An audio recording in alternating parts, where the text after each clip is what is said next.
नमस्कार, मी प्राजक्ता तांडेल. तुम्ही पाहताय न्यूज 18 लोकमत. 25 मिनिटात 50 बातम्या. या बातमीपत्रामध्ये आपलं सगळ्यांचं स्वागत. बातमीपत्राच्या सुरुवातीला एक नजर टाकणार आहोत महत्त्वाच्या बातम्यांवर. शिवनेरी ते पुणे दरम्यान शेतकरी आक्रोश मोर्चाला सुरुवात. खासदार डॉक्टर अमोल कोल्हेंच्या नेतृत्वात मोर्चा.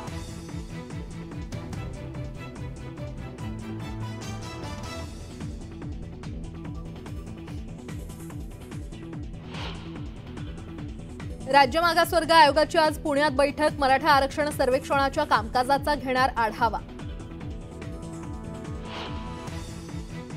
ठाकरे गटाची आज मातोश्रीवर बैठक. आगामी लोकसभा निवडणुकीच्या पार्श्वभूमीवर होणार चर्चा. माजी आमदार सुनील केदार यांच्या जामिनावर आज कोर्ट देणार निकाल. केदार यांना जामीन मिळणार का याकडे लक्ष.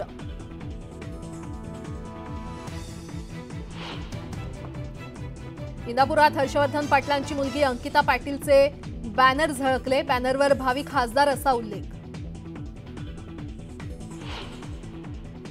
आणि राम मंदिराच्या आतील भागाचे एक्सक्लुझिव्ह फोटो आले समोर. एकापेक्षा एक सुंदर कलाकृती साकारल्या मंदिराच्या भिंतीवर.